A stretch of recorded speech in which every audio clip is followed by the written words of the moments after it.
네, 반갑습니다. 인류의 미래, 마음으로 디자인하다. 이번 시간 사회를 맡은 조성훈 교수입니다.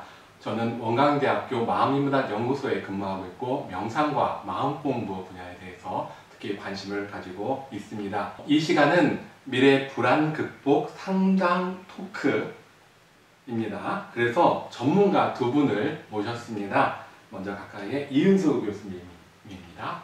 네, 반갑습니다. 이은수입니다. 네, 저는 현재 원광대학교 마음인문학연구소 연구교수로 근무하고 있고요. 저는 이제 아동 심리치료를 전공하고 아동 심리상담사, 청소년 상담사로 많은 분들을 만나고 있습니다. 네. 그리고 오지선 교수님입니다. 네, 반갑습니다. 마음인문학연구소의 연구교수 오지선입니다. 네, 저는 사회복지를 전공했고요. 그래서 사회복지 대상자 그리고 종사자들을 대상으로 하는 마음챙김 관련 연구와 학술 활동을 하고 있습니다. 만나뵙게 되어서 반갑습니다. 네, 여기 바로 이어서 해야 되는데 저는 지금 제 마음이 불안합니다. 오늘 주제가 불안입니다. 그래서 주제가 사실 좀 무겁거든요. 그래서 저희가 이 이야기는 좀 더 즐겁고 좀 유쾌하게 진행하고자 합니다. 그리고 제가 여러분의 지금 대학생 분들의 입장이 되어서 여러분들의 고민, 질문을 이 두 전문가 분들께 드리는 방식으로 진행하도록 하겠습니다. 그럼 첫 번째 고민부터 보도록 하겠습니다. 네, 첫 번째 고민입니다. 내성적이고 불안한 성격 때문에 미래의 사회생활을 제대로 하지 못할 것 같아 걱정입니다. 예, 제가 써놨네요. 첫 번째는 오지선 교수님이 먼저 말씀해 주시기로 준비가 되었습니다. 네, 알겠습니다. 내성적이고 불안한 성격 때문에 미래의 사회생활을 제대로 하지 못할 것 같다. 그런 걱정이 학생들이 많이 있죠. 근데 제 생각에는 내성적이라고 해서 사회생활을 조금 어렵긴 하겠지만 처음 시작할 때는 그렇다고 사회생활은 활동적인 성격으로 하는 건 아닌 것 같아요. 그래서 사회생활의 여러 가지 측면을 봤을 때 꼭 그러한 내성적인지 아니면 외향적인지 요즘 MBTI 가지고도 얘기들을 많이 하는데 내성적인 기질이 사회생활을 방해하지는 않으니까 그런 부분은 조금 염려를 덜으셔도 좋을 것 같고요. 청년들이 대학생이 불안을 느낀다라고 지금 대부분 첫 번째 질문으로 나왔는데 사실은 대한민국 전체가 지금 불안 사회, 또 전 세계가 불안 사회입니다. 그래서 특히나 이렇게 안정적인 삶을 가기 위한 그런 준비 단계에 있는 청년들은 더 불안할 수밖에 없는 것 같고 저희들 역시 청년 시기에 굉장히 불안했던 것 같아요. 근데 그런 어떤 본인이 제어할 수 있는 정도의 긴장이나 설렘 정도의 불안은 우리가 앞으로 나가는데 원동력이 되는 그런 중요한 감정이기 때문에 당연히 드는 감정이라는 생각이 들고 이제 그것을 넘어서서 생활을 방해하거나 그럴 때는 조금 더 다른 대안들을 찾아봐야 할 것 같은데 이런 불안이 대학생들이 공통으로 가지고 있는 그런 또 걱정인 것 같기도 합니다. 네, 그러면은 이은수 교수님께서 한번 말씀해 주시면 좋겠습니다. 네. 이제 이게 첫 번째 질문이니까 좀 불안에 대해서 좀 말씀을 좀 드리고 싶어요. 사실 불안은 우리가 누구나 경험하는 불쾌하고 고통스러운 그런 감정입니다. 지금 사실 저희들도 고통스럽기까지는 아니지만 굉장히 떨려서 네, 불안하다고 말씀을 하셨는데요. 이제 불쾌한 감정하고 같이 신체, 인지, 행동, 정서 반응으로 이제 불안이 나타나거든요. 지금 보면은 신체로는 지금처럼 이렇게 막 가슴이 떨린다든지, 손에 땀이 난다든지, 막 머리가 아프다든지, 손발이 저릿저릿하는 반응이 있고요. 또 인지로는 갑자기 어떤 상황에서 어떤 생각이 이렇게 떠오르는 거죠. 미래에 대한 부정적인 예측 생각. 이 방송 망하면 어떡하지? 나 이제 떨어져 죽으면 어떡하지? 이런 생각들이 있어요. 그리고 또 행동으로는 보면은 불안해서 이렇게 손발을 가만히 못 있고 막 다리를 덜덜덜 떤다든지 손톱을 물어 뜯는다든지 안절부절 못하고 막 왔다 갔다 하는 행동들이 있습니다. 네, 어떠세요? 들어보니까 이게 다 해당하지 않으세요? 저도 지금 그렇죠. 조금 해당합니다. 이게 너무 흔해서 우리가 다 해당하는 거 아니야? 싶은 그런 마음이 드실 것 같은데요. 맞아요. 그러니까 불안하지 않은 사람은 없습니다. 그래서 우리가 누구나 불안을 가지고 있고 사실 이 불안이 있어서 지금까지 안전하게 우리 인류가 발전을 하면서 살아왔어요.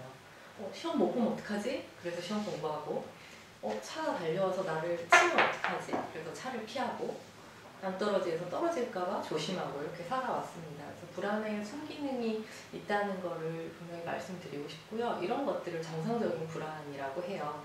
근데 이제 정상적인 불안만 있으면 참 좋은데 그런데 불안하지 않을 상황에서도 불안해하고 또 그 정도가 심해서 일상생활에 지장을 주고 기능이 떨어지고 있다면 이런 불안은 좀 병적인 불안이라고 할 수 있습니다. 우리가 불안이라는 게 비상 상황에서 이렇게 사이렌을 올려서 대비해, 조심해 이런 신호로 받아들이고 준비를 해야 되는데 아무 일도 없는데 경계 경보가 계속 울린다면 이게 고장난 거잖아요. 이렇게 혼란을 주겠죠. 그래서 불안하지 않을 상황에서도 계속 불안해하거나 아니면 그 사안에 비해서 너무 과도하게 심한 불안을 느끼거나 지금 제가 이 떨리는 정도는 그럴 수 있다. 근데 막 여기서 제가 막 땀을 뻘뻘 흘리고 있고 막 눈물을 쏟고 있다면 좀 심한데? 라고 할 수 있겠죠. 아니면 불안할 만한 그런 위협적인 요인이 이미 사라졌는데도 계속 불안이 지속되고 있다면 이제 그럴 때는 내가 조금 더 심한 정도구나 라고 생각을 해볼 수 있을 것 같아요. 그래서 DSM-5라고 하는 진단 분류 체계가 있는데 정신의학 진단 분류 체계에 따라서 불안 장애는 이제 아마 들어보셨을 텐데 범불안 장애, 특정 공포증, 광장 공포증, 사회불안 장애, 공황 장애, 분리불안 장애, 선택적 불안증 이렇게 분류되어 있습니다. 제가 좀 첫 질문이어서 이 질문만 이렇게 길게 좀 제가 대략적으로 얘기를 했는데요. 질문 주신 학생은 사회생활을 제대로 하지 못할 것 같아서 걱정이라고 하셨는데 사회생활은 사실 저희도 그렇지만 누구에게나 다 떨리고 긴장되는 일이에요. 그래서 아주 정상적으로 불안할 만한 상황인데 취업을 해서 기쁜 건 기쁘지만 낯선 환경에서 낯선 사람들하고 낯선 일을 새로 해간다는 일은 굉장히 스트레스 상황이거든요. 그런데 그러니까 이 불안의 순기능을 생각하시면서 좀 구체적으로 내가 어떤 게 걱정이 되지? 예를 들어 낯선 사람하고 밥을 먹는 게 걱정이 될지 일을 못해서 혼나면 어떡하는 게 걱정이 될지 뭐 이렇게 좀 구체적으로 생각을 하고 준비를 하는 기회를 삼으시면 그런 불안이 점점 내려갈 텐데 만약에 그냥 구체성도 없고 막연하게 그냥 불안하기만 하고 어쩔 줄 모르겠다 라고 한다면 그러면 방금 전에 들었던 내가 좀 정상적인 불안이 아닌 다른 불안의 문제인가 하고 생각해 보시는 것도 좋을 것 같습니다. 네. 첫 번째 고민에 대해서 네. 좋은 답변을 해주셨는데요. 제가 불안합니다 지금. 잘 이어서 할 수 있을까 하면서 시선을 사실 어떻게 둬야지? 카메라를 볼까? 카메라 바로 밑에 또 시계도 사실 있어요. 시계를 볼까? 이렇게 바라볼까? 이렇게 하나하나도 참 불안한 것 같습니다. 하지만 여기 불안하다는 것이 또 살아있다는 또 느낌인 것도 같습니다. 우리가 아마도 이 영상을 보시는 분들은 좀 불안하지 않고 편안한 가운데 보셨으면 좋겠습니다. 그래서 첫 번째 질문은 이 정도에서 마무리하도록 하고 두 번째 고민입니다. 현재 알바 중인데 이러다가 제대로 된 직장도 못 얻고 평생 이렇게 알바만 하다가 임상을 보낼까 걱정입니다. 그리고 또 고민 3이 있는데요. 이건 비슷한 내용이어서 함께 하도록 하겠습니다. 고민 3은 이제 4학년이 되었는데 졸업하고 난 후에 진로와 취업이 고민입니다. 이렇게 고민 2와 고민 3에 대해서 한번 이야기 나눠보도록 하겠습니다. 오지성 교수님께서 먼저 좀 해주실까요? 네, 알바 중인데 직장을 못 얻고 평생 알바만 할까봐 고민이다. 네, 요즘 정말 알바 앱이 몇 개가 나와 있는지 모르겠어요. 알바 안 하는 사람이 거의 없는 것 같아요. 정규적인 직장이 있어도 알바를 하고 있는데 학생들은 이제 안정적인 직장을 잡기 전에 이런 알바를 하다 보니까 아까 1번 질문이랑 좀 같은 맥락인 것 같기도 해요. 직업에 대한 불안이 조금 많이 있겠죠. 아무래도 이 시기가. 근데 저도 이 시기에 그런 생각을 많이 했고 졸업하고 나서도 사실 많이 했고 지금도 꿈이 있기 때문에 그런 불안이 있습니다. 내가 하고 싶은 일을 기어이 결코 해낼 것인가 그렇지 않고 그것을 위한 이런 과정에서 헤매다가 허우적대다가 끝날 것인가 이런 불안은 목표가 있는 사람은 누구나 갖고 있는 것 같기는 해요. 굉장히 공감이 많이 되는 질문이고 제가 개인적인 얘기를 자꾸 하게 되는데 보통 제 주변에 이제 친구들이나 저도 마찬가지고 어떤 착각을 하냐면 성공한 사람들이 한 번에 너무 뛰어난 능력을 가지고 있어서 탁 그냥 로또 맞듯이 뭔가를 잡았다는 착각을 많이 하게 되더라고요. 그리고 나는 그렇지 못한 상황에 있기 때문에 내가 지금 하고 있는 일이 실패한 것처럼 보이고 이게 무슨 나의 미래에 도움이 될까? 이러다 끝나버리진 않을까? 그런 비교심이 굉장히 많이 들었던 것 같아요. 그런데 이런 불안이나 이런 걱정을 조금 내려놓고 보면 고생하지 않고 얻은 성공은 아무것도 없더라고요. 그런 것을 이제 계속 뭐 TV를 보든 주변 사람들을 보든 그런 경험들을 계속 하다 보니까 지금의 이런 아르바이트가 됐던 아니면 또 지금 완성되지 않은 무엇인가를 하고 있는 것이 결코 여기서 끝나거나 의미 없는 일이 아니라 내가 가고자 하는 그 목표에 가는 뭔가 이제 사이클을 탔다. 그래서 굉장히 지금 아르바이트 하고 있다는 것 자체도 저는 너무 대견하고 예뻐요. 그래서 너무 충분히 잘하고 있고 다만 주의해야 할 건 정말 알바만 그럼 열심히 하면 뭐가 될 거냐 그렇진 않겠죠. 그래서 아르바이트는 정말 소중한 경험이지만 그것을 하면서 그것은 그것대로 좋은 경험이 될 것이고 그리고 실제 내가 가고자 하는 목표가 있다면 그 목표에 맞는 학업이라든지 시험 준비를 같이 병행해 나갈 때 내가 원하는 목표를 그냥 시험 준비만 한 애들이 훨씬 멋져 보이거든요. 근데 나중에 보면 그게 다 자산이 되더라고요. 그래서 그 정도까지는 걱정하지 않고 지금 내가 하고 있는 일 사실 불안하다는 건 이럴지 저럴지 몰라서 불안한 거잖아요. 근데 예측할 수 있는 게 있는 것 같아요. 지금 나의 노력 이거는 아무도 뺏어가지 못하는 거고 그 노력만큼의 상응한 미래가 나를 기다리고 있기 때문에 그 부분만큼은 불안해하지 않으셔도 된다라는 말씀을 꼭 드리고 싶었습니다. 네. 어떻게 이 질문에 대해서 너무나 공감이 되면서도 어떻게 답변을 할 수 있을까 고민을 많이 했는데 이제 우지성 교수님 말씀을 들으면서 저도 그래 맞아 그렇지 이런 생각들이 좀 드는데요.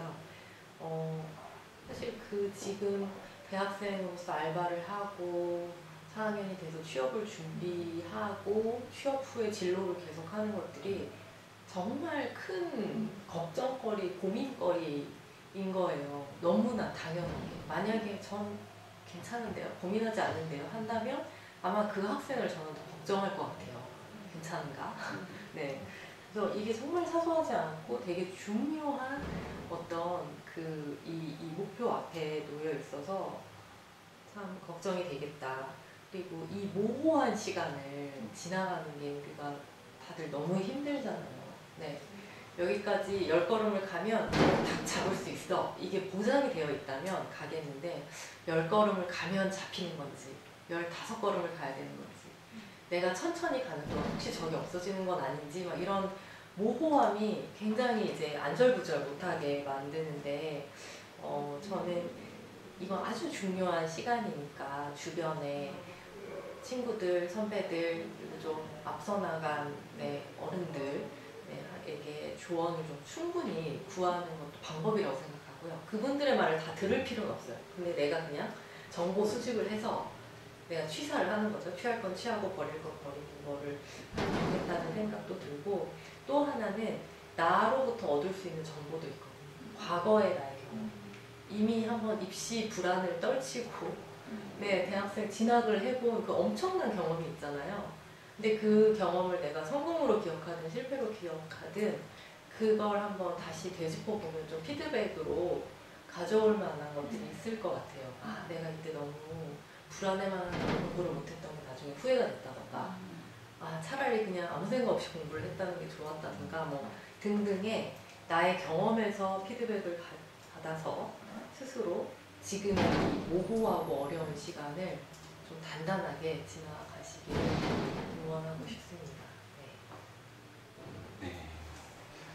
잠깐 덧붙이자면 네. 이제 저희가 다 학생들을 지도하고 있잖아요. 저희들은 학생들이 이런 불안이나 걱정이 있는 걸 충분히 알고 또 먼저 간 전공자로서 알려주고 싶은 부분이 정말 많은데 찾아오는 학생이 많지 않은 것 같아요. 혼자 고민하지 말고 그런 사회적인 자원을 충분히 활용하면 도와주고 싶은 교수님이 대부분이시지 않을까. 그리고 그것을 통해서 선배님들과도 연결이 되고, 그래서 그런 자원을 충분히 고민하면 좋겠다. 그리고 경영학과 나오면 사장님 되고 막 그런 단편적인 생각들을 했었어요. 근데 그게 되게 지금 시대에 맞지도 않을 뿐더러, 그렇죠, 안정적인 직장이 지금 없어진 시대니까, 그리고 하나의 직업이 또 다음 직업으로 또 연결이 되고 언제든지 직업이 바뀌는 그런 시대이다 보니까 내가 지금 당장 4학년 졸업하고 성공을 하거나 아니면 큰 것을 얻어야겠다는 그런 자기를 조금 불안하게 만들고 옥죄이는 그런 객관화되지 않은 목표는 조금 수정하는 것도 좋은 방법이지 않을까, 그런 생각도 해봅니다. 네. 이 고민 3의 내용 보면은 알바만 하다가 라든지, 그리고 3에서는 4학년이 되었는데, 저 이런 부분들이 그 학생들이 가진 불안의 큰 모습인 것 같아요. 이럴 때 아까 말씀해 주신 대로 어떻게 보면 주위에도 물어보면서라든지 아니면 과거의 나의 경험을 통해서라든지 뭔가 그걸 통해서 좀 지혜를 얻을 수 있지 않을까 생각도 해봅니다. 네, 그러면 이어서 다음 고민으로 좀 넘어가 보도록 하겠습니다. 네, 이어지는 고민은 이제 고민 4, 연애도 두렵고 결혼도 두렵습니다. 과연 제가 아이를 낳아서 제대로 가정을 꾸릴 수 있을지 모르겠습니다.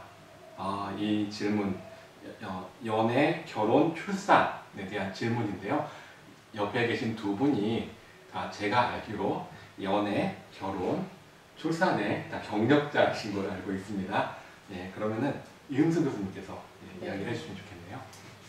네, 연애, 결혼, 출산, 경험자 네, 말씀을 드리겠습니다. 근데 이 질문하신 학생분이 연애도 되게 잘하고 싶고 결혼도 잘하고 싶고, 그래서 그 사랑하는 사람과 연애하고 결혼해서 아이를 낳아서 잘 키우고 행복하게 살고 싶은 마음이 있어서 지금 이런 질문을 이렇게 주신 것 같아요. 네.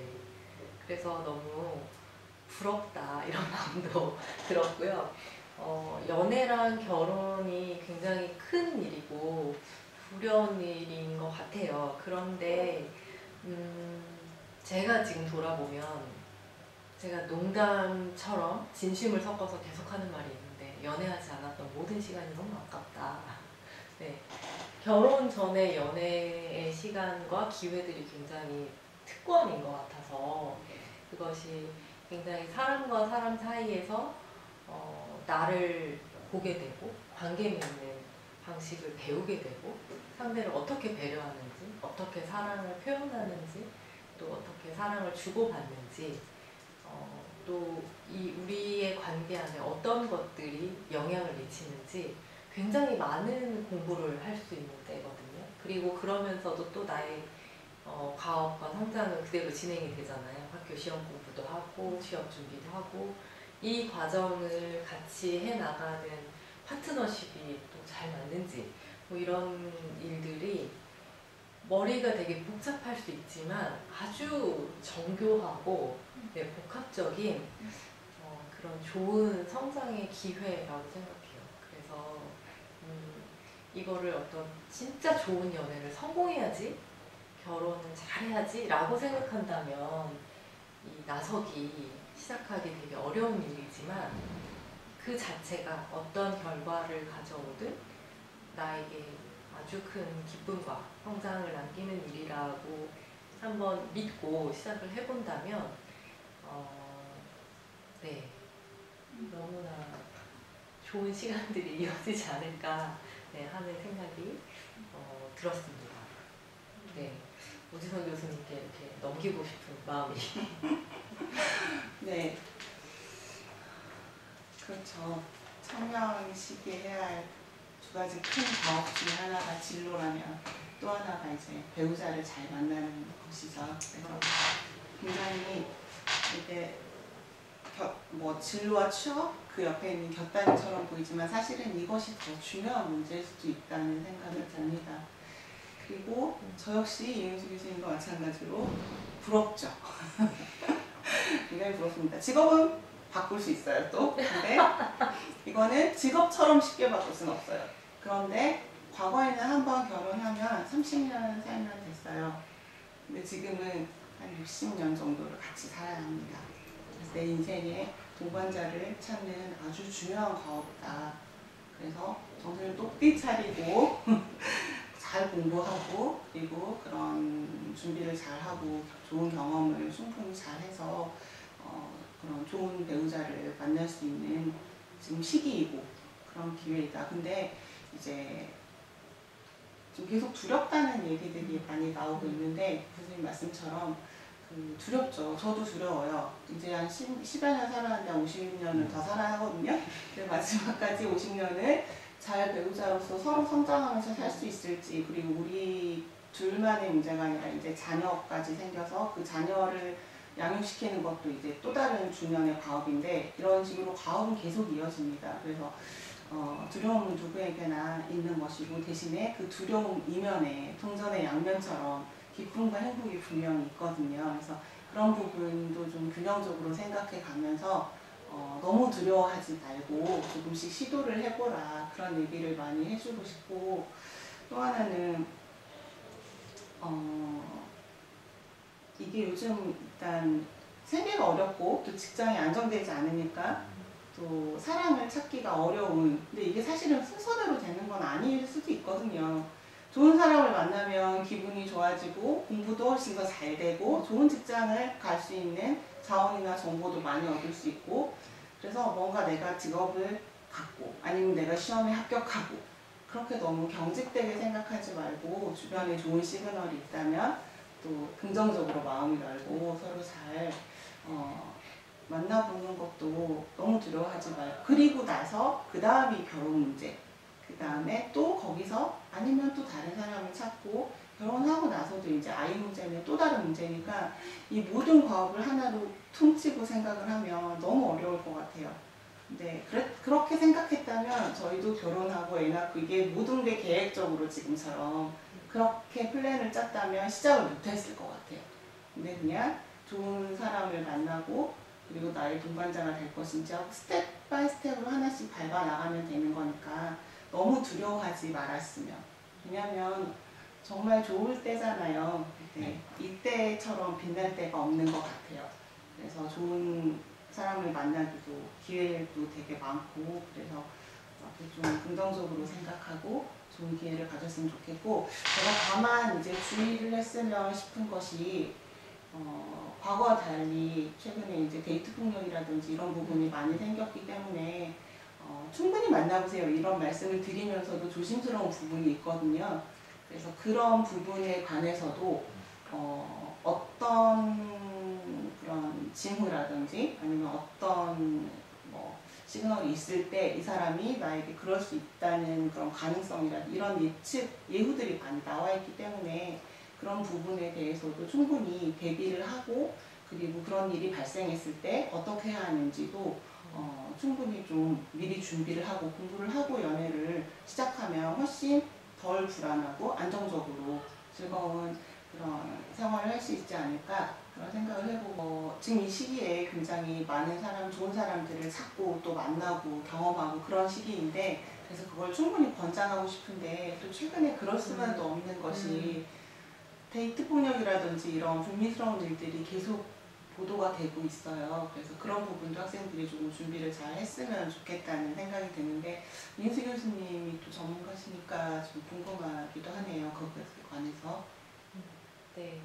저희가 막 연애를 잘 살면 좋겠다, 연애가 참 좋고 너무 빛나는 시기다라고 말씀을 드렸지만 연애를 하는 데 있어서 데이트 폭력과 같은, 그리고 데이트 폭력이 의심이 되는 상황이 발생을 한다면 네, 단호해지셔야 됩니다. 네, 우리가 연애를 하기 위해 연애를 하는 게 아니니까요.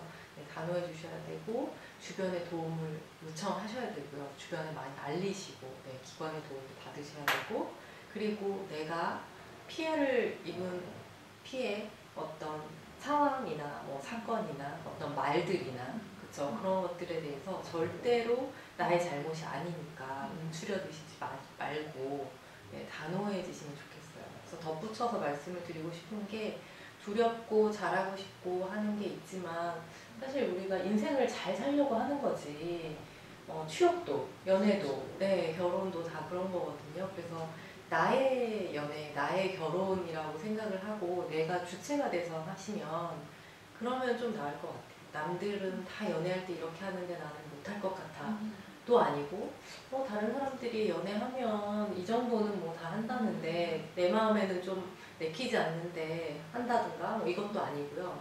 결혼도 마찬가지로 그래도 결혼할 때는 이 정도 수준은 돼야지, 뭐 이 정도 준비는 돼야지, 자녀는 이래야지, 그렇게 남의 연애, 남의 결혼을 하면 머리가 복잡해지고 네, 내가 주체로서 나의 연애와 나의 인생을 걸어가는 공부를 하시는 좋은 기회가 될 것 같습니다. 스스로를 잘 지키시면서 하시면 좋겠다는 말씀을 드리고 싶네요.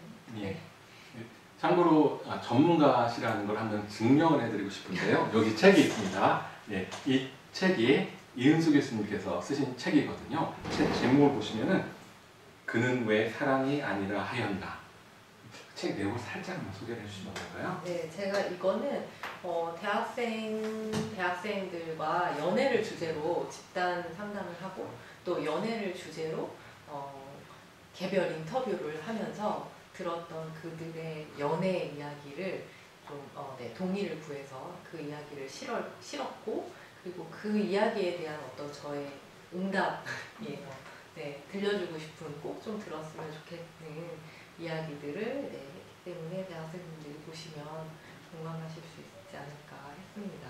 그는 왜 사랑이 아니라 하였나. 그렇게 실컷 연애를 하고 헤어졌는데 사랑이 아니라고 하는 이유가 뭘까요? 네. 예, 알겠습니다. 예, 감사합니다. 네, 방금 전에 책 PPL을 나갔고요. 자, 다시 돌아와서 고민 사고는 연애, 결혼, 어떤 출산 이 부분에 대해서 잘 해야지 하는 마음이 우리가 들기 때문에 고민이 더 클 것 같습니다. 사실 성공적인 연애, 결혼, 출산을 해서 살아가는 분도 있지만 그렇지 않은 분들도 우리가 주변에서 보거든요. 그럼 이제 이런 말이 있더라고요. 안 좋은 것이 더 잘 눈에 띈다고 합니다. 그래서 안 좋은 모습들이 더 보이니까 나도 그렇지 않을까 불안불안한 마음도 클 것 같습니다. 결국은 연애, 결혼, 출산 이 부분은 배우자, 동반자를 만나는 하나의 과정이고, 또 아이가 태어난다는 것은 동시에 부모가 태어난다는 것이거든요. 또 다른 관계를 계속 형성해가면서 어른이 되어가고 우리가 성장하는 것 같습니다. 그런 의미에서 보면은 불안한 건 누구나 갖고 있는 것이고 그 과정을 넘어서면서 멋진 어른이 되는 게 아닌가 생각됩니다. 예, 고민 4는 여기서 마무리하도록 하고요. 다음 고민으로 넘어갈까 합니다. 고민 5입니다. 이 고민도 굉장히 셉니다. 짧습니다. 굉장히 짧은 문제. 모아둔 돈이 없어서 걱정입니다. 자, 질문 어느 분께서 먼저 답을 해주시겠습니까? 제가 해야겠습니다. 네, 알겠습니다. 네, 제가 이 고민을 보고 정말 깜짝 놀랐어요. 네. 저는 이때 이 고민을 하지 못했던 것 같아요. 이 고민을 할 수 있는 이 질문자 학생에게 네, 박수를 보내고 싶습니다.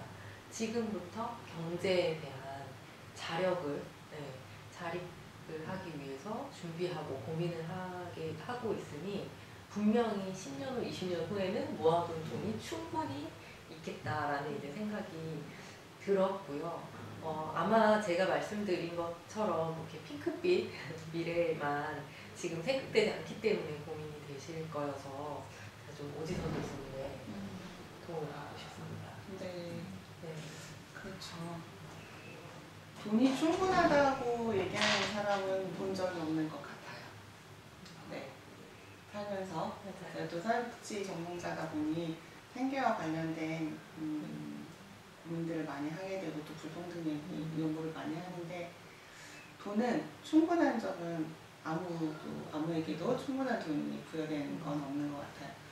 이게 굉장히 이게 만약에 절대적인 빈곤이라면 국가의 지원을 충분히 받으셔야 하는 것이고 그것이 아니라면 비교해서 돈을 이렇게 상대심으로 보다 보면 충분한 양의 돈은 평생 모을 수 없다.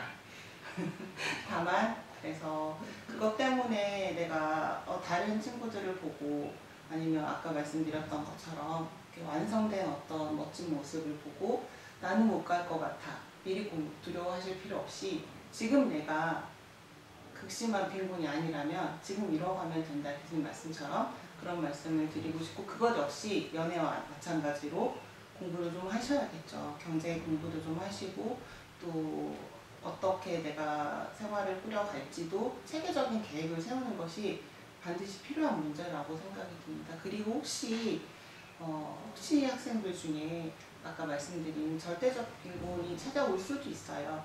그런 경우에는 국가에서 충분한 도움들을 주고 있거든요. 그래서 보건복지부 콜센터가 129거든요. 거기 전화하시면은 각 지자체별로도 청년복지가 굉장히 잘 돼 있어요. 그래서 저렴한 값에 좋은 임대주택을 공급한다든지 아니면 장학금과 생활비를 대출을 또 무이자로 해준다든지 아니면 또 부모님이 빈곤하면 사실 그 빈곤이 대물림이 되거든요. 그래서 부모님이 지금 갑자기 어려움에 처했을 때 그럴 때도 복지제도를 충분히 시민의 권리로서 충분히 이용할 수 있는 것이니까 그런 절대적인 빈곤은 국가의 도움이나 그런 도움을 좀 받아도 되겠다는 생각이 들고 다시 한번 129에 전화해 주시면 되고 또 온라인으로도 복지로 사이트에 가시면 신청 자격, 그 다음에 자격 요건 이런 것들이 굉장히 자세히 나와 있어요.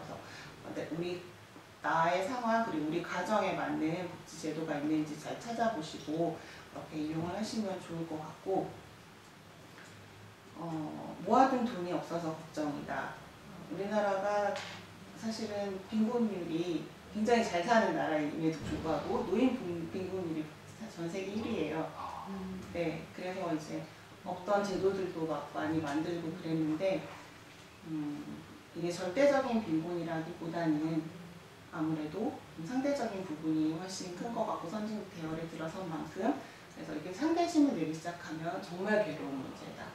그리고 이거 지금 다 연결이 되잖아요. 돈이 없으니 연애도 무섭고 결혼도 무섭고 아이도 낳을 수 있을지도 걱정이고 직업도 돈으로 생각하면 굉장히 어려운 문제이고 근데 이 돈이라는 것이 그렇게 쫓아가다 보면 끝이 없는 문제니 지금부터 이렇게 내가 어떤 직업을 갖고 어떤 수입원을 통해서 생계를 유지하고 내가 원하는 결국은 내가 원하는 일을 하는 그런 도구로서 돈을 생각을 해줬으면 좋겠어요. 너무 돈이 목적이 되어 있는 것을 보고 있으면 굉장히 마음이 안타깝고 그런 마음이 들거든요. 그래서 돈은 지금 없는 게 맞죠. 대학생이 돈이 충분하면 더 이상한 거죠. 누구에게나 충분하지 않지만 그래서 돈이 많은 친구는 없다. 그건 부모님 돈이겠죠. 친구의 돈이 많다면. 그래서 지금부터 돈에 관한 그런 경제적인 개념을 잘 세우고 충분히 공부해 나가고 또 실행해 나간다면 이런 사람은 정말 그래도 풍족한 생활을 할 수 있을 것 같네요. 저도 20대 때 이런 생각을 하는 게 참 부럽네요. 네, 저는 40대에 들어서 경제 공부를 시작했기 때문에 굉장히 요즘 학생들이 빠르다 그리고 똑똑하다 그런 생각이 많이 듭니다. 네. 예, 모아둔 돈이 없어서 걱정이라는 이 고민 이 부분에 대해서 하나 이제 중요하게 짚어주신 부분이 절대적 빈곤의 경우입니다. 아마 이런 부분은 사회복지적으로 복지 어떤 제도적으로 국가에서도 지자체에서도 도움을 주고 있으니까 이런 부분은 그쪽에 연락을 직접 취한다거나 해서 어떤 혜택이 분명히 도움을 주는 장치들이 있거든요. 그런 부분을 좀 알아보면 좋을 것 같습니다. 조금 전에 말씀해 주신 전화번호였나요? 네. 몇 번이었죠?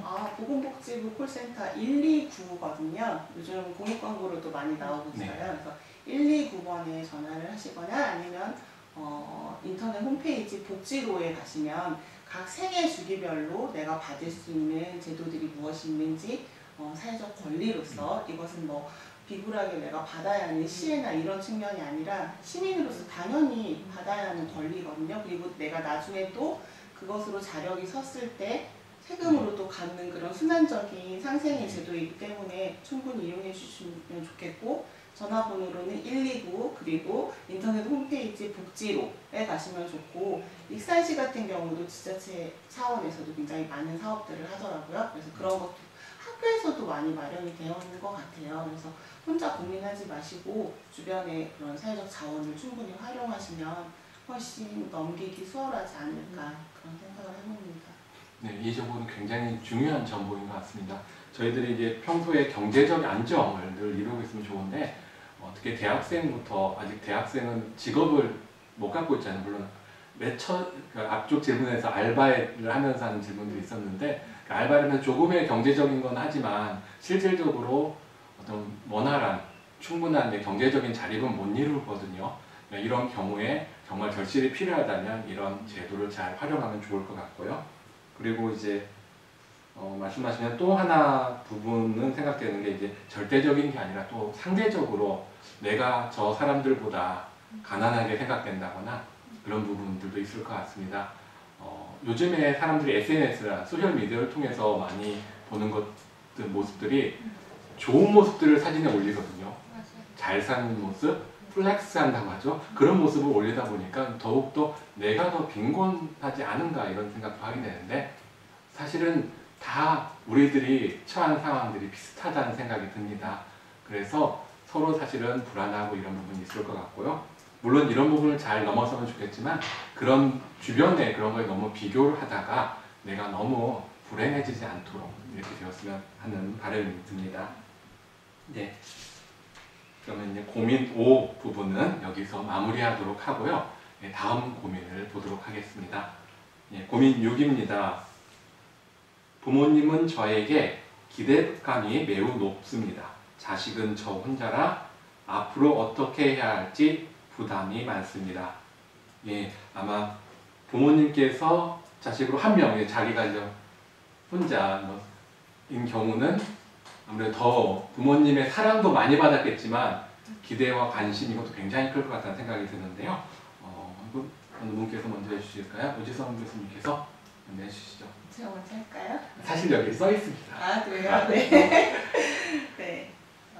이 질문이 생각이 사실은 가장 많이 드는 질문이에요. 왜냐하면 제가 자녀인 적이 있었고, 또 지금은 부모가 되었고, 저희 아이들이 영유아를 거치고 지금 이제 중학교에 가면 또 아까 여기 앞에 나왔던 진로와 연애라는 그것이 요즘 좀 빨라져서 중학교에 들어가면 같이 고민하게 되거든요. 그리고 저도 아이들에 대해서 기대를 하게 되는데, 일단 첫 번째로는 기대감이 높다라는 부분인데 사랑이거든요.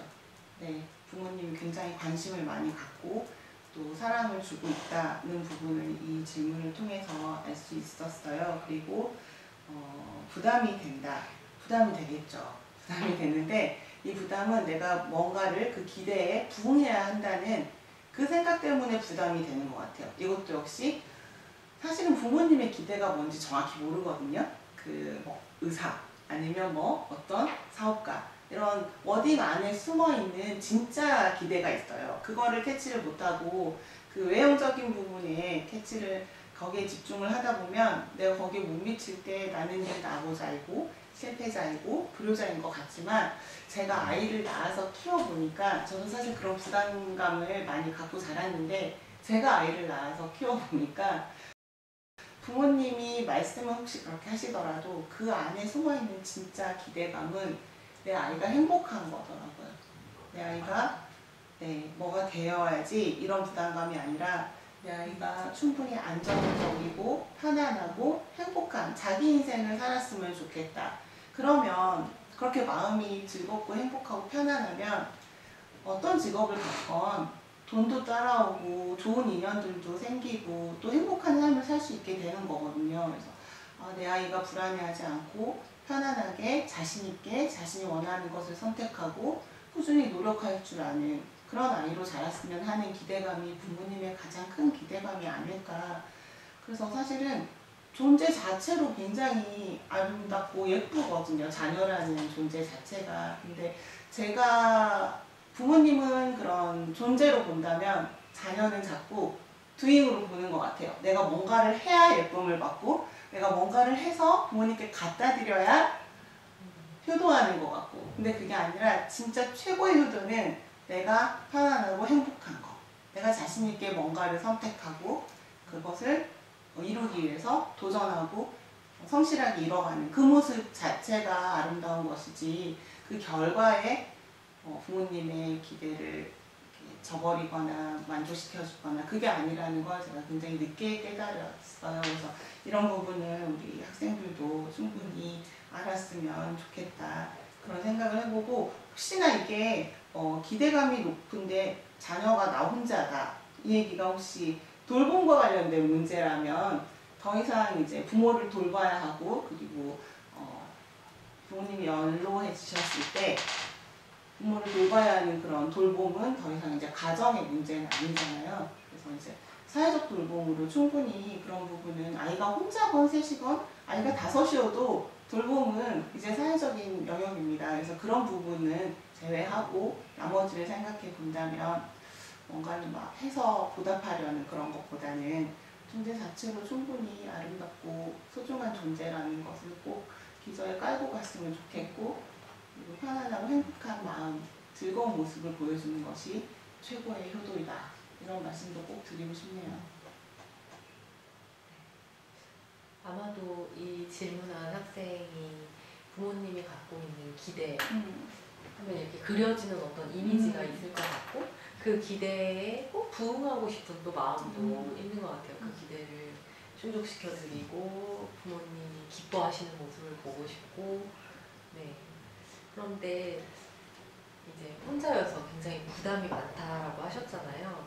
그 기대에 부응하려는 마음, 효도하고 싶은 마음까지는 참 예쁘고 선의이지만, 조금 이제 생각해 보실 것은 그 마음의 정도가 내가 이렇게 제공하고 싶은 어떤 것이 내가 감당할 수 있는 정도일까? 아니면 사실은 나의 지금 상황에서 과도한 것인가를 분명히 이 질문자께서 좀 생각을 해보셔야 될 것 같아요. 그 감당이라는 것이 정말 신체적으로도 엄마 아빠가 나랑 매주 등산 가는 거 너무 기뻐하시는데, 그럴 수도 있는데 그 내가 매주 그렇게 산에 가는 게 신체적으로 감당이 못한다면 그것도 내 어떤 한계를 벗어나는 일이에요. 그것이 신체적으로도 경제적으로도 용돈을 드리고 싶은 마음은 알겠지만 내가 드릴 수 있는 어떤 정도가 있겠죠. 적당한 수준. 그래서 그것을 잘 구분하는 거. 근데 이게 비단 부모님에 대한 효도뿐만이 아니고요. 앞으로 인생을 살면서 계속해서 결정하고 구분해야 되는 일이거든요. 내가 할 수 있는 것, 할 수 없는 것. 네, 그것을 잘 구분하셔서 할 수 있는 만큼의 마음과 정성을 가득 담아서 하시면 좋겠고, 오지원 교수님이 말씀을 해주셨지만 부모님은 정말 자녀의 행복을 바라기 때문에 무리해서 자녀의 삶이 무너지고 막 이렇게 애써서 어떤 것들을 나한테 더 가지고 오는 것으로 너의 사랑을 내가 확인했다 이러지 않으시거든요. 그렇기 때문에 절대 그럴 거 없고, 만약에 너 무리해서라도 네가 알바하더라도 몸이 상하더라도 용돈 많이 가지고 와, 엄마가 바라는 건 그거야, 아빠가 바라는 건 그거야 하는 부모님이 정말로 있다면, 네, 그걸 바라는 것이라고 한다면 그 또한 부모님의 정당한 요구가 아니기 때문에, 네, 아무리 자녀라 해도, 혈연관계라고 해도 그 바람을 다 들어줄 의무는 없다. 네, 그래서 주체적으로 내가 할 수 있는 만큼, 하고 싶은 만큼 해도 괜찮은 만큼을 하시면 될 것 같아요. 네, 그건 아마 자신이 잘 고민해서 결정을 하셔야 돼요. 네. 이렇게. 네. 알겠습니다. 이제 부모님은 늘 아이가 태어나서부터 지금 이제 대학생이라면 20년 이상을 계속 가까이서 지켜왔고 늘 함께 살았거든요. 물론 이제 지금 이제 대학생이 되면서 뭐 기숙사에 산다거나 뭐 자취를 한다거나 따로 나가서 살 수도 있겠지만 대부분은 20년 이상을 부모님과 함께 살았을 것입니다.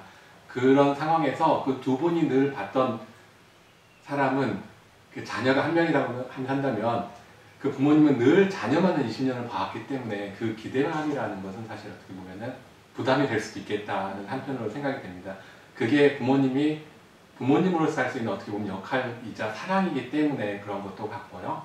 그리고 다른 한편으로 부모님은 그 눈으로 볼 때 자녀가 어떤 특별한 것을 원해서 되는 것보다도 자녀의 행복, 아까 말씀하신 대로 자녀가 즐겁고 행복하길 바라는 그런 마음이 이 바탕에 깔려있지 않나 이런 생각을 듭니다.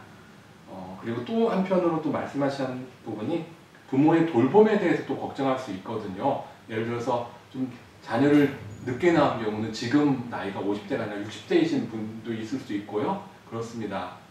그런 경우에 부모님들이 이제 조금 있으면 더 나이가 들고 하면은 이제 노인을 어떻게 봉양하냐 이런 관점도 사실 생기거든요. 그런데 이제 요즘에 이제 국가나 지자체 차원에서 사회적 돌봄으로서 이런 노인분들을 케어하는 이런 시스템들이 계속 갖춰지고 있거든요.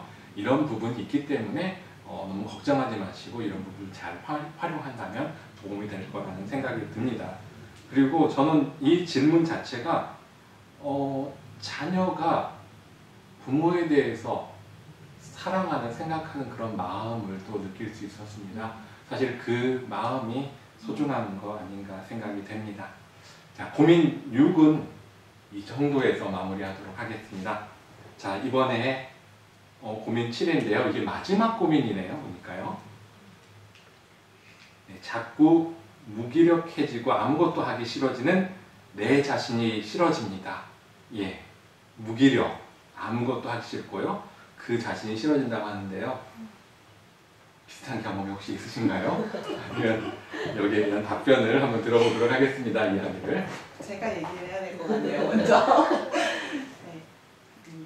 전 지금도 이런 경험이 많아요. 근데 뭐 기질적인 것도 있겠지만 일단 자꾸 무기력해지고 아무것도 하기 싫어지는 까지는 맞습니다. 저도. 근데 저는 그럴 때 제 자신이 싫지는 않고 몸과 마음은 사실 연결되어 있다는 말로도 부족하죠. 몸과 마음은 하나잖아요. 내가 몸이 이렇게 무기력하고 아무것도 하기 싫다는 건 그래서 마음에 아무 동기가 없다는 건 내가 지쳤다는 얘기거든요. 그래서 저는 이럴 때 좀 죄책감 갖지 않고 학생들이 좀 쉬어줬으면 좋겠어요. 쉴 때는 이렇게 소진되고 다운됐을 때는 충분한 휴식을 취해주고 그리고 나서 마음이 살아났을 때 몸도 같이 조금씩 움직여주면서 또 다음을 기약하는 게 훨씬 생산적이지 않을까. 어차피 쉴 거 몸이 지금 지친 거잖아요. 이때 나를 자꾸 학대하고 더 채찍질하고 그렇게 괴롭히면서 쉬기보다는 요새 교수님 전공에서도 셀프 케어라는 말처럼 내가 많이 지쳤구나, 많이 고생했구나, 많이 지금 뭐것 때문에 힘들구나 스스로 좀 돌보기도 하고 그리고 또 자기를 가장 잘 아는 사람이 자기죠. 그래서 내가 좋아하는 음악을 나에게 틀어주고 내가 좋아하는 음식을 나에게 먹여주고 그런 좋은 조명 안에 나를 좀 있게 해주고 저는 이 나이 때 저도 20대 때 이런 적이 있었거든요. 저는 제가 좋아하는 음악 가장 먼저 듣고 그리고 제가 가장 좋아하는 장소에 저를 가져다 놨어요. 저는 아이들을 굉장히 좋아해서 동네 놀이터 있죠? 거기 나가서 1시간씩 아이들이랑 놀고 오면 굉장히 마음이 살아나더라고요. 이런 식으로 지친 몸은 조금 학대하지 말고 충분히 괜찮다 하고 잘 쉬어줬으면 좋겠고 마음이 또 이렇게 살아나지 않을 때는 내가 좋아하는 것들이 뭔지 나를 좀 더 편안하게 해주는 그런 조건을 내가 나한테 만들어주면 되니까 그랬으면 좋겠다. 너무 그런 자신을 싫어하지 말아달라라고 부탁을 드리고 싶네요. 네.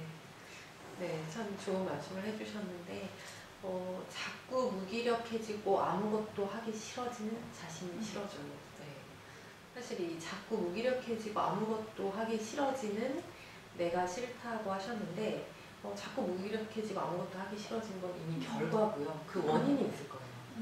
이 원인이 있는데 원인은 지금 생략하고 이 결과로 온 무기력해지고 아무것도 싫어진 것에 대해서 이제 이 질문자는 내가 싫다, 자신이 싫다라고 해석을 했고, 그러니까 교수님은 그래도 싫진 않았다.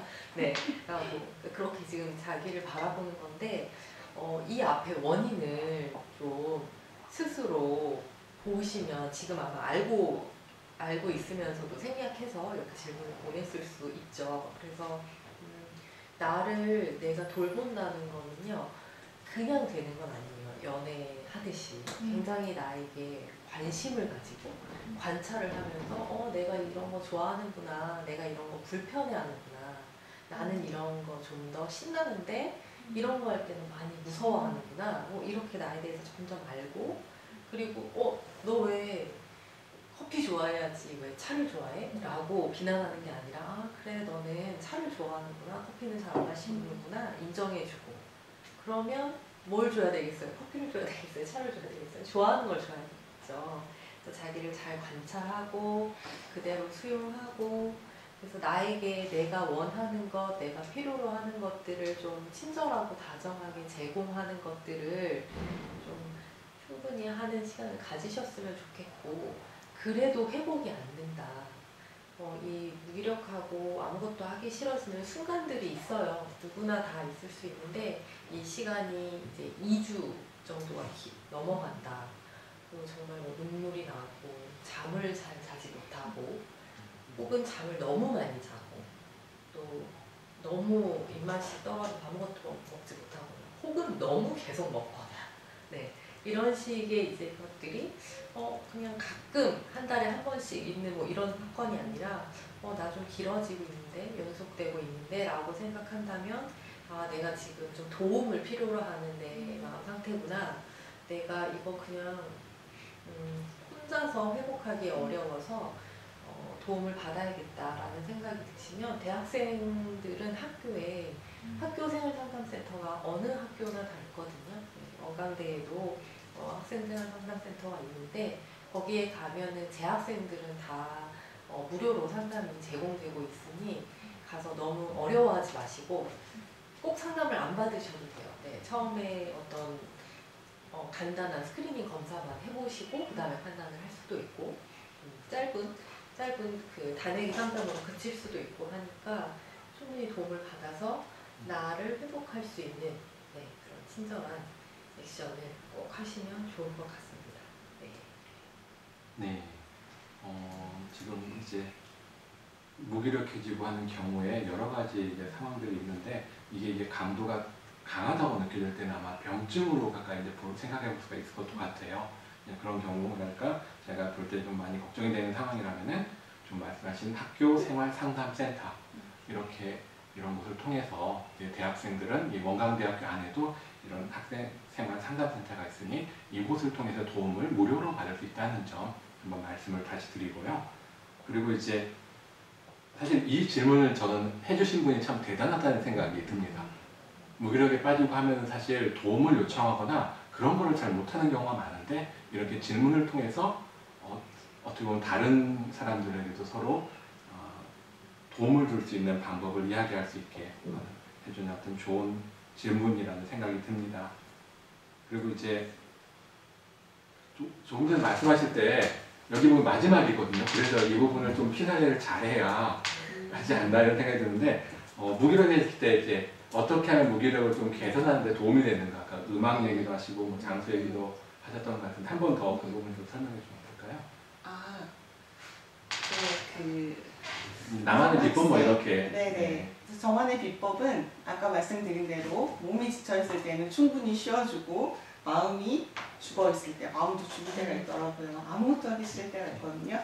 그때는 내 마음을 살릴 수 있는 여러 가지 것들을 조금 저는 제가 뭘 좋아하는지 잘 알고 있어요. 그래서 그게 교수님 말씀하신 것처럼 자기에 대한 관심, 그래서 저는 제가 좋아하는 것들을 위주로 이렇게 풀어나가는 편이라서 학생들도 그렇게 했으면 좋겠고, 아까 교수님 그 학생 상담센터 말씀하셨잖아요. 네. 근데 최근에 또 각 지자체별로 정신건강센터가 있어서 생애 주기별 마음 건강을 굉장히 관리를 잘 하고 있고, 또 홈페이지 혹시 또 근처 학교 안에서 가까이 있는 곳에서 친구들도 보고 하는데 들어가기가 조금 어색하거나 부담스럽다면 익산시 정신건강센터가 또 있습니다. 그래서 전화를 하셔서 뭐 상담을 받아보거나 어떤 다른 지원을 받을 수도 있고, 또 홈페이지 가보니까 자가진단도 할 수 있도록 충분히 또 간단 검사가 가능하더라고요. 그래서 그런 것들도 좀 활용해보면 좋을 것 같네요. 이은수 교수님은 이렇게 무기력해질 때 나만의 비법이랄까요? 비법이요? 네, 나만의 저에게서. 네. 저는 무기력해질 때 그때 저를 좀 체크해보면 일단 저는 이제 자는 거, 먹는 거, 네, 이런 기본적인 것들이 이제 무너져 있고 어떤 무언가가 되게 균형이 깨져 있거든요. 네. 근데 그걸 이제 버티다가 방법이 없어서 무기력해지는 것으로 가는 거죠. 그러면 되게 일단 기본적으로 신체에 필요한 네, 수면, 영양가 있는 좋은 음식들, 예쁘게 먹는 거, 뭐 이런 것들을 이제 기본적으로 해주고요. 그리고 저는 좀 이렇게 작은 제가 지금 이렇게 들고 있는데 이런 예쁜 필기구 이런 거 되게 좋아하거든요. 네, 그런 이제 작은 선물로 저에게 좀 기쁨을 준다든가 이런 것들도 네, 하고, 그리고 할 수 있는 것을 이제 무기력할 때는 정말 꼼짝도 하기 싫거든요. 네. 근데 진짜 할 수 있는 거, 미뤘던 친구 만나는 거 힘드니까 그냥 통화로 수다 좀 한번 떠는 거, 네. 뭐 정말 이 책 봐야지 했는데 하는 거, 책 한번 보는 거, 그러니까 내가 좋았지만 하지 못했던 것을 하는 게 조금 더 움직이기가 쉽고, 네. 그냥 작은 걸 하면 사실 기분이 더 좋아져요. 그 에너지로 또 다른 것들로 넘어가면 네, 좋을 것 같습니다. 네. 잠깐은 아무것도 안 하고 계셔도 괜찮아요. 네. 네. 잠깐 안 하면은 그것 때문에 또 문제가 될까. 네. 이렇게 생각을 계속하게 되면은 생각에 꼬리를 물면서 더 어떤 깊은 수렁에 빠진다고 할까요? 이렇게 되는 것 같습니다. 오히려 몸으로, 행동으로 나올 때 이런 부분이 해소가 되는 게 아닌가. 그래서 조금 전에 학교생활 상담센터를 활용할 수도 있고, 그리고 익산시 정신건강센터, 각 지자체마다 있는 그런 정신건강센터를 활용할 수도 있고요. 그리고 개인적으로 나만의 어떤 무기력을 해소하는 방법들을 적절하게 한번 나는 해보니까 이걸 하면은 참 좋은 것 같아. 이런 것도 찾아가는 것도 나를 알아가는 과정이 아닐까 생각이 됩니다. 조금 전에 제가 이 방송 오기 전에 4학년 학생 몇 명을 만났거든요. 몬스땡이라는 거를 마시고 있더군요. 그게 학생들도 여러 가지 일로 지쳐 있는 것 같습니다. 아마 이런 부분들은 누구나 다 공감되는 부분일 텐데요. 그럴 때는 그런 걸 마셔서 이렇게 잠시나마 해볼 수도 있는 것이고, 그리고 가능하면은 그 자리에서 툴툴 털고 몸으로 움직이면서 무기력을 이겨보면 좋을 것 같습니다. 이렇게 하면 이제 고민 7까지 해결이 잘 된 건가요? 예, 말씀해 주시죠. 교수님께 질문을 저 개인적으로도 드리고 싶은 질문이 이 고민과 관련해서 생겼어요. 이게 사실 평소에 체력이 좋으면 우리가 쉽게 지치지 않듯이 마음도 이렇게 평소에 단련을 잘 해놓으면 이런 무기력이나 뭐 이런 우울증 같은 걸로 빠지기 쉽지 않을 것 같아요.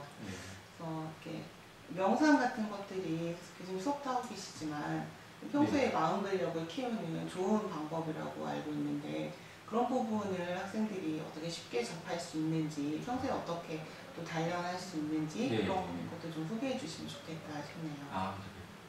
그러면 조금 말씀을 드리도록 하겠습니다. 저는 여기 학교에서 선과 인격 수련이라는 수업도 하고 있거든요. 거기에서 학생들과 명상에 대해서, 그리고 마음 공부에 대해서 이야기도 하고 체험도 실제로 하고 있습니다. 그러면서 걷기에 대해서 제가 좀 한 번씩 강조를 하는데요. 우리가 걸을 때 보통 어떤 목적을 가지고 걷습니다. 이 옆에 있는 건물에 가서 수업을 받아야 되니까 거기까지 막 빨리 가려고 하면서 걷는다든지 그런 목적성으로 걷다 보니까 마음은 늘 바쁘거든요. 뭔가 목표는 다른 멀리 있고요. 그런데 걷기는 나와 땅이 만나는 시간이다. 제가 이렇게 이야기를 해줍니다. 그래서 다른 걸 하지 말고 휴대폰도 내려놓고 모든 거 가방도 다 내려놓고 정말 편안한 마음으로 잠깐 정말 땅과 온전하게 만나는 시간 5분, 10분 정도도 좋거든요.